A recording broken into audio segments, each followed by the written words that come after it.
Hola, muy buenas noches, bienvenidos a 50 Minutos y en una semana muy marcada por temas económicos y sociales se conoció el primer indicador del desempleo del gobierno de Mauricio Macri. Hubo una protesta de los productores de frutas en la Plaza de Mayo que están en una situación muy complicada.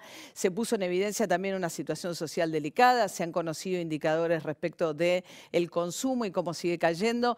Vamos a estar conversando enseguida con Eduardo Levi Yeyati, es economista de la consultora Elipsis. También está con nosotros Daniel Arroyo, especialista en temas sociales. Hay un dato preocupante e interesante para hablar con él en estas encuestas, que es que el desempleo golpea más todavía a los jóvenes, lo cual es un enorme desafío. Va a estar con nosotros Graciela Fernández Meijide. Hoy, en un hecho histórico, se conoció un fallo en Córdoba por el funcionamiento del centro clandestino de La Perla y por primera vez se condenó un hecho que es previo al 76, al golpe, considerando que fue de lesa humanidad por la intervención de la AAA. Y para el cierre, los Panama Papers, el consorcio de periodistas encargado de las revelaciones, justo cuando hay movimiento en la causa que investiga Mauricio Macri por este tema. El fiscal Delgado dijo hoy que ha pedido información a Brasil. Vamos a estar contándoles la trastienda de esta investigación de los Panama Papers. Nos sentamos ya a charlar con Eduardo Levi Yeyati, así que quédense ahí. ¿Cómo va, Eduardo? Buenas noches, gracias por venir. No, por favor, gracias a vos por invitarme. Bueno, los indicadores que se conocieron esta semana, empleo, el tema del consumo, ¿qué cuadro dan cerrando un poco el primer semestre? Pues llegan a junio y julio, ¿no? De alguna manera. Sí, eso hay que tenerlo en cuenta, ¿no? Te están pintando un poco los meses pasados. Entonces, no es necesariamente la información de lo que está pasando ahora. De hecho, hay indicación que agosto sería, en términos de actividad, un poco mejor. El de empleo en particular hay que tomarlo con pinzas por dos motivos. Primero, porque no tenemos con qué comparar. Da la sensación de que la tasa de desempleo que teníamos del INDEC viejo subestimaba la cantidad de gente que estaba buscando. Y como esto es no empleados sobre la cantidad de gente que está dispuesta a trabajar, entonces si subestimas la cantidad que está dispuesta a trabajar, te da un... Claro, el problema era el salto, ¿no? Si hoy en día es 9,3, va el último trimestre da 9,3, y del último Cristina Fernández Kirchner había dado 3,9. Entonces, sí. Ese salto, ¿a qué se atribuye? ¿A que se medía mal el desempleo? No, a que había gente, a que el número de gente que estaba dispuesta a trabajar te daba menor, entonces la cantidad de gente que estaba desempleada te daba en ese sentido menor. O sea, había más gente buscando trabajo sin conseguirla de la que el INDEC medía. Pero también hubo pérdida de empleo, si uno mira... Lo que digo es, tenés que mirarlo de dos formas. Comparar para atrás es difícil, tampoco parecería haber ninguna indicación de que el empleo se está mejorando. De hecho, el primer semestre hubo pérdida de empleo. Y lo que es interesante destacar son dos cosas. Es que hubo pérdida de empleo por primera vez en mucho tiempo del sector público. El sector público ha venido compensando la falta de empleo privado. A expensas de un déficit fiscal más amplio, de una nómina pública más alta. Y esto no solo a nivel nacional, que es lo que la gente imagina, sino sobre todo a nivel de provincias.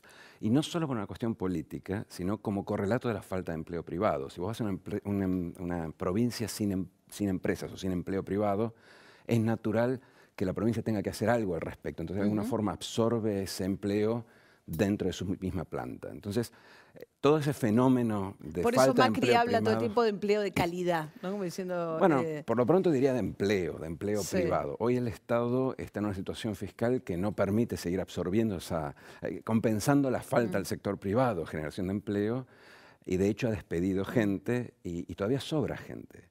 Y no sobra gente porque sean militantes, sobra gente porque todos los últimos años el sector público ha absorbido la falta, ha compensado la falta de empleo privado. Quiero decir, si vos no creás empleo tenés un problema. De hecho, la creación de empleo en Argentina hoy debe ser el principal problema. Principal problema. Yo creo que sí, yo creo que sí. Y aparte hay un punto, mira, para llamar la atención sobre eso en general suelo plantearlo de esta forma que es un poco contraintuitiva. Vos en Argentina, por sobre todas las cosas, tenés que generar empleo de calificación media y baja. Es cierto que vos querés generar empleo de altos salarios, en la frontera, de innovación, pero la gente que está buscando empleo tiene cierta calificación dada. En los próximos años no hay forma de que las puedas cambiar radicalmente. Y la gente que está ingresando al empleo, nuestros estudiantes secundarios, los universitarios, muchos de ellos abandonan, no van a estar formados para empleos de altísima calificación. Entonces hay que hacer lo mejor posible para emplear esta fuerza laboral que está llegando al mercado, lamentablemente sufriendo el deterioro de la educación pública. Entonces, hoy es imperioso generar empleo de calificación media. Diría más que de calificación alta, porque nuestra fuerza laboral no va a ser absorbida por esos nuevos empleos más sofisticados. Ese desafío es muy difícil. Faltan ingenieros, o sea que ciertas, por poner un ejemplo por ahí de... creo que más importante aún, falta dar empleo a toda esta gente de calificación media que está o desempleada o subempleada o llegando al empleo en los próximos años con un nivel de calificación poco sofisticado. Vos escribiste, las recesiones tienen costos irreparables. Estamos en un año de recesión. ¿Qué querés decir con que una recesión tiene un costo? Va a terminar que 1 punto abajo este año, 1 punto y medio. Sí, más o menos. ¿Qué quiere decir que una recesión tiene un costo irreparable? ¿Qué nos pasa a partir del año que viene? Bueno, al margen de cuestiones más técnicas que no vale la pena entrarles, hay sí un tema muy específico que tiene que ver con el empleo, que es que cuando un trabajador está fuera del mercado laboral por un tiempo muy largo, le cuesta reinsertarse. Y lo que sucede es o se reinserta mal, o se reinserta de manera más precaria, o se desalienta y vuelve a la casa. Entonces hay un capital humano específico, gente que podría producir, que si está un año fuera del mercado laboral, después le cuesta volver. Entonces tenemos menos gente trabajando y menos producción. Y si nosotros crecemos muy fuerte y después contraemos muy fuerte, cada vez que contraemos perdemos parte de este capital humano que al crecer no necesariamente lo recuperamos. Por eso es que una recesión corta es mucho menos dañina que una recesión larga, porque la gente que está fuera del mercado durante mucho tiempo es muy difícil que pueda reentrarle, y si no le entra con trabajos que están lejos de su capacitación, que ¿Y esta sí es un año corta? Esperemos que sea corta, no sabemos. Yo creo que va a levantar en el segundo semestre. Ahora. Pero no sé si eso va a generar el empleo necesario para absorber a la gente que se quedó fuera del mercado. Ayer dijo Peña en el Congreso que la inflación del año que viene la está calculando en un 25%. No lo escuché, me sorprende que diga eso. 17 había dicho Pratgay. No. Aquí hay que ser muy claro. A principios de año se insinuó que la inflación convergería hacia el 25%. Hoy estamos todos esperando que el Banco Central plantee las metas de inflación para el año que viene. Todavía nadie ha planteado metas, así que no vale la pena tirar números, especular con números. Yo no sé cuál va a ser la inflación del año que viene. Todavía no, ese 17 no es una meta de inflación. Yo creo que hay que esperar un poco a ver, entre otras cosas, qué pasa con las tarifas, porque eso incide sobre la inflación. Para el año que viene, además. Porque esto y para O sea, no se sabe qué es lo que va a pasar. Ahora van a bajar, pero después no se sabe si van a subir. Con lo cual va a bajar 2 puntos, o sea, se van a tener que recalcular la inflación. No sé cuánto exactamente es la incidencia, porque depende qué tan amplio sea el alcance de este affair, pero de todas formas, digo, después supuestamente se va a volver a implementar un aumento y no está claro si va a ser el mismo aumento y si va a pegar exactamente igual en el índice. La foto de la manzana y la pera siendo regalada en Plaza de Mayo, ¿qué nos dice? La foto de la manzana y la pera nos dice varias cosas. Nos dice, por ejemplo, que nuestro déficit de infraestructura es geográficamente regresivo, es decir, le pega más a los que están más lejos.